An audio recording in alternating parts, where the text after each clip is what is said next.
চিন্তা করুন, পৃথিবীতে হাজারো দেবতা ছিল, হাজারো মূর্তি, হাজারো নাম, কিন্তু আল্লাহ সব মিথ্যা উপাস্যের মধ্য থেকে শুধুমাত্র একটি নামই কোরআনে নিলেন।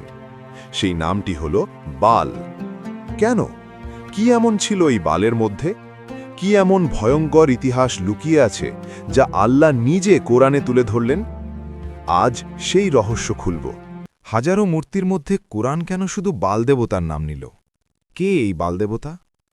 চিন্তা করুন, পৃথিবীতে হাজারো দেবদেবী ছিল। মিশরে রা, গ্রিসে জিউস, ভারতে ইন্দ্র, রোমে জুপিটার। মানুষ পাথর, কাঠ, সোনা দিয়ে হাজার হাজার মূর্তি বানিয়েছে, পূজা করেছে, ভয় পেয়েছে।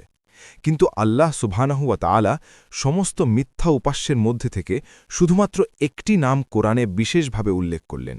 সেই নামটি হল বাল। প্রশ্ন হচ্ছে, কেন? হাজারো মূর্তির ভিড়ে একমাত্র বালকেই কেন আল্লাহ সরাসরি নাম ধরে উল্লেখ করলেন? এই বাল আসলে কে? তার পেছনে কি এমন ভয়ঙ্কর ইতিহাস লুকিয়ে আছে যা আজও আমাদের ভাবিয়ে তোলে? আজকের এই ডকুমেন্টারিতে আমরা সেই রহস্যের দরজা খুলব, ইতিহাস, কোরআন ও নবীদের সংগ্রামের আলোকে। বাল এই শব্দটি শুনলে অনেকে হয়তো অপরিচিত মনে করেন, কিন্তু ইসলামের ইতিহাসে এই নামটি একটি বিশাল ঐতিহাসিক ঘটনার সাথে জড়িত। কোরআনে সূরা আস-সাফফাতে আল্লাহ তাআলা সরাসরি বলেছেন, তোমরা কি বালকে ডাকো আর সর্বোত্তম স্রষ্টাকে ছেড়ে দাও? এই আয়াতে আল্লাহ নবী ইলিয়াস আলাইহিসসালামের প্রসঙ্গে বালের কথা উল্লেখ করেছেন। বাল ছিল প্রাচীন সেমেটিক জনগোষ্ঠীর, বিশেষত কেনানীয় ও ফিনিশীয়দের সবচেয়ে শক্তিশালী দেবতা। হাজার বছর ধরে লক্ষ লক্ষ মানুষ এই মিথ্যা উপাস্যের সামনে মাথা নত করেছে, মানুষ বলি দিয়েছে, এমনকি নিজের সন্তানও। আর ঠিক এই বালের বিরুদ্ধেই দাঁড়িয়েছিলেন একজন নবী, ইলিয়াস আলাইহিসসালাম। একা, নির্ভীক। খ্রিস্টপূর্ব 1000 বছর আগের কথা। ভূমধ্য সাগরের পূর্ব তীরে, আজকের সিরিয়া, লেবানন, ইসরায়েল অঞ্চলে বাস করত কেনানীয় জাতি। এই জাতির কাছে বাল মানে শুধু একটি দেবতা নয়, বাল ছিল তাদের জীবনের কেন্দ্র। বালের মূর্তি ছিল বিশাল, পাথর ও ব্রঞ্জে নির্মিত। তার মাথায় ষাঁড়ের শিং, শক্তির প্রতীক। এক হাত আকাশের দিকে উঠানো, বজ্রের প্রতীক। বালের পূজায় ছিল সঙ্গীত, নৃত্য এবং ভয়ঙ্কর রীতি, মানুষ বলি।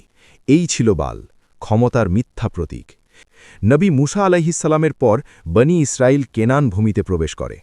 ইসরায়েলের রাজা আহাব, তিনি ছিলেন ইতিহাসের অন্যতম দুর্বল ও বিপদগামী শাসক। তিনি বিয়ে করলেন ফিনিশীয় রাজকুমারী ইজেবেলকে। ইজেবেলের প্রভাবে রাজপ্রাসাদে বালের মন্দির প্রতিষ্ঠিত হল। সারা রাজ্যে বাল পূজা ছড়িয়ে পড়ল। যারা তৌহিদের পথে ছিলেন তাদের হত্যা করা হল বা তারা পালিয়ে গেলেন। ঠিক এই মুহূর্তে আল্লাহ পাঠালেন তার নবী, ইলিয়াস আলাইহিসসালাম। তিনি তার সম্প্রদায়ের কাছে এলেন, সরাসরি বললেন, তোমরা কি ভয় করো না? কিন্তু জনগণ তাকে প্রত্যাখ্যান করল। রাজা আহাব তাকে শত্রু মনে করল। ইজেবেল তাকে হত্যার হুমকি দিল। ইলিয়াস আলাইহিসসালাম একা, চারদিকে শত্রু।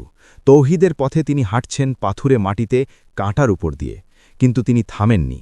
তিনি আল্লাহর কাছে প্রার্থনা করলেন, আল্লাহ তাকে সান্ত্বনা দিলেন। ইলিয়াস আলাইহিসসালামের দোয়ায় আল্লাহ তাআলা সেই অঞ্চলে দীর্ঘ খরা পাঠালেন। 3 বছরেরও বেশি সময় বৃষ্টি হল না। বাল, যাকে তারা বৃষ্টির দেবতা বলে ডাকত, সেই বাল এখন চুপ। তার পুরোহিতরা হাজারো প্রার্থনা করল, নাচল, চিৎকার করল, বাল সাড়া দিল না। জমি শুকিয়ে গেল, ফসল মরে গেল, মানুষ খাবার পেল না। এটাই ইতিহাসের সেই মহামুহূর্ত। ইলিয়াস আলাইহিসসালাম চ্যালেঞ্জ ছুড়ে দিলেন, কার্মেল পাহাড়ে আসো। বালের পুরোহিতরা সকাল থেকে দুপুর পর্যন্ত চিৎকার করল, নাচল, নিজেদের ক্ষতবিক্ষত করল। বাল সাড়া দিল না, কারণ বাল সাড়া দিতে পারে না, সে পাথর। তারপর এলো ইলিয়াস আলাইহিসসালামের পালা। তিনি শান্তভাবে বেদি তৈরি করলেন, পানি ঢাললেন বেদির ওপর 3 বার, যাতে কেউ বলতে না পারে কোনো কৌশল আছে। তারপর তিনি একটিমাত্র দোয়া করলেন আল্লাহর কাছে।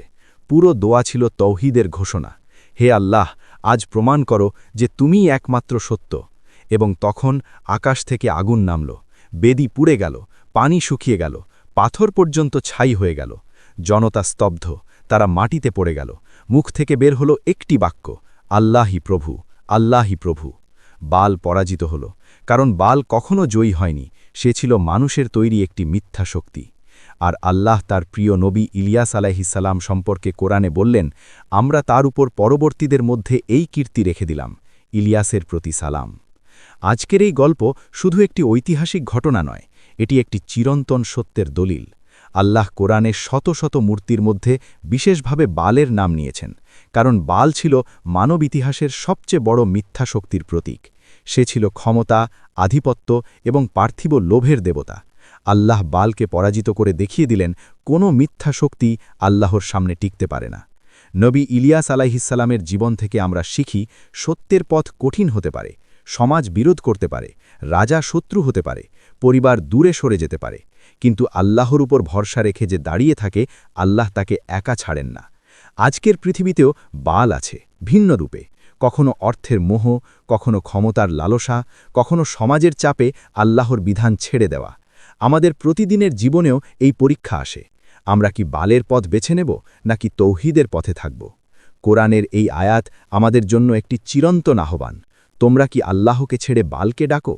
আজও এই প্রশ্ন প্রতিটি মুমিনের হৃদয়ে বাজা উচিত। আল্লাহ আমাদের সবাইকে তৌহিদের ওপর অবিচল রাখুন। আমিন।